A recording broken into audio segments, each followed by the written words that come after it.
why there is no democracy under that circumstances. Let's assume that all the big car manufacturers in America will get together and will become one company and will control the market, and they'll be able to. There'll be no competition or any kind of producer in America or in Israel or anywhere else in the world. There'll be no market. They'll be able to sell for whatever price they want because there'll be no competitors. That, at least in Israel, will be against the law. It will be a monopoly. In Israel, we call it cartel. There are specific laws against something like that. The heads of the companies that will get together and do something like that will go to jail. Okay? Well, what happens in politics is much worse, because the politicians sells, so to speak, something that is much more valuable and important than cars. They sell the ideas, they sell the ideology that's supposed to save our lives. It's supposed to show the whole our way. And when we vote in the election, we actually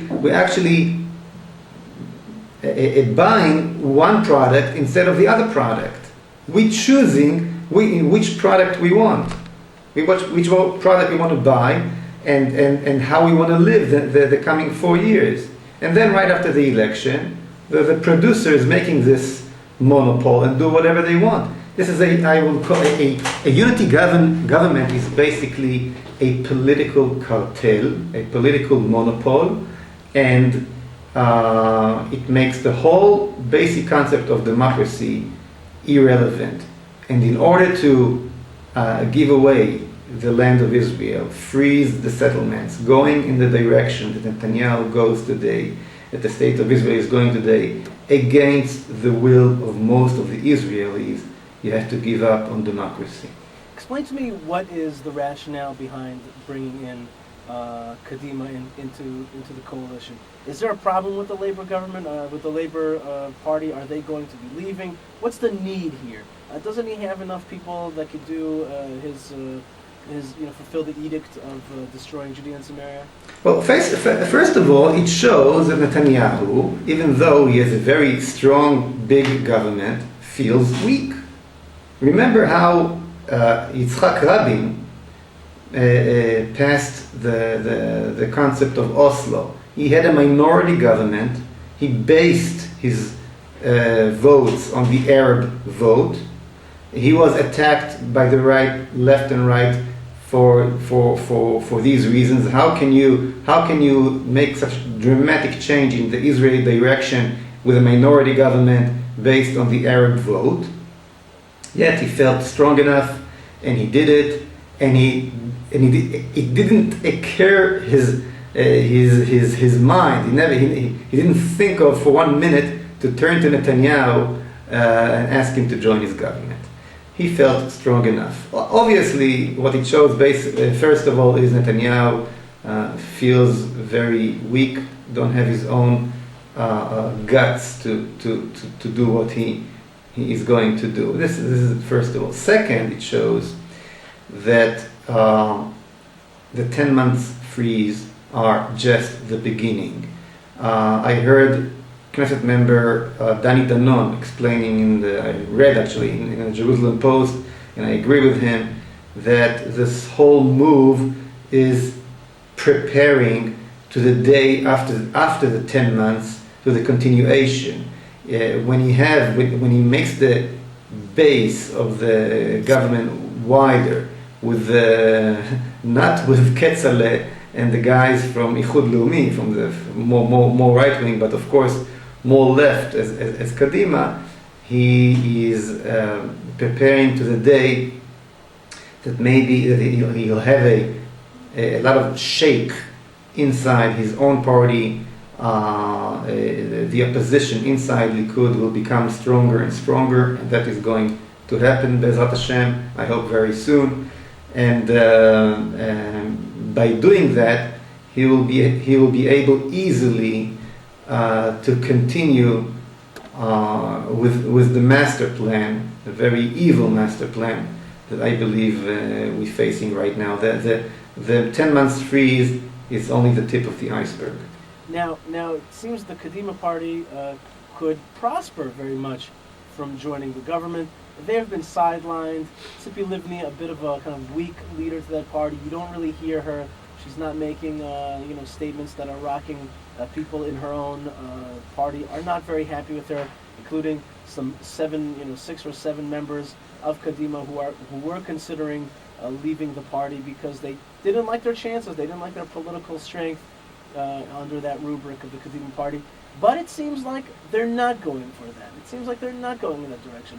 They look like they're going to be sticking, and Tzipi Livni is going to be not going along with the proposal. She's going to deny the proposal of Netanyahu to join his government. Why is that? Why don't they want to take this chance if really it would lead them to a greater political name in Israel and maybe get done those things that they want to get done as well, which is also give away Judea and Samaria?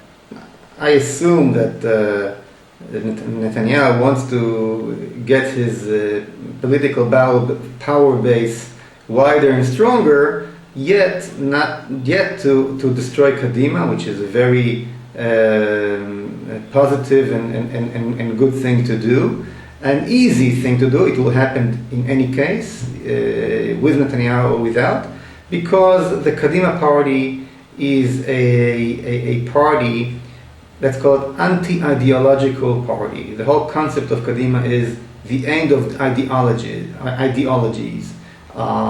They took the opportunists, and Sharon took with him the opportunists from Likud, from Labor, from wherever he could reach, and created a big black hole that sucked in all these forces from the Israeli politics. And this is what Kadima is all about. And the people needs a direction, just as a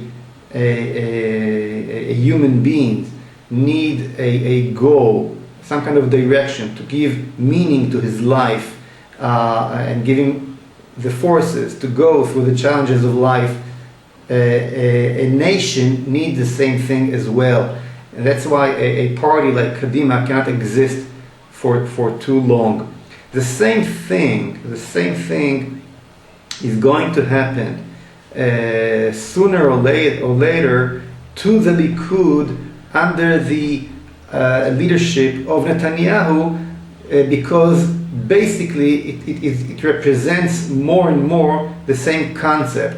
Let's forget of ideology. Let's forget of any kind of spiritual direction. And let's be only pragmatic and do what's good for us here and now. This direction, this way of thinking does not giving you the ability to deal with the challenge that Israel is facing today, and that's why people are going to run away from it. When they will run away from it, just like they're running away from Kadima today, because the people understand that Kadima has no real answers to the real problems. It will happen with Netanyahu as well, and for the same reasons.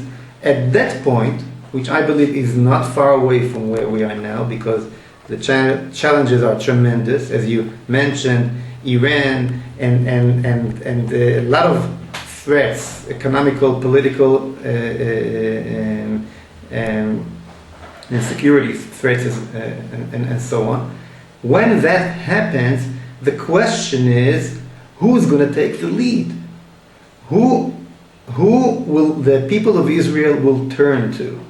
Which people in Israel, which circles of population in Israel have this understanding of what we're doing in Eretz Israel, what the direction that we should take, how we should combine the 3,000 histories and direction and ideas of the people of Israel with a modern state and the challenges that we have here and now. I think the only people that have the understanding and the tool to deal with reality today are what we call the Orange Camp. okay, the people with the knitted kippah, to combine the history and the faith and the Torah with the modern life in Eretz Israel. The problem is that not all of these people understand their responsibility to lead. We have to create an alternative leadership to the state of Israel, to the people of Israel, for that moment of waking up, so for that morning, if I can say, that the people of Israel will wake up totally losing any confidence in the existing leadership, understanding that the existing leadership cannot do any good for them. For that moment, we have to be prepared.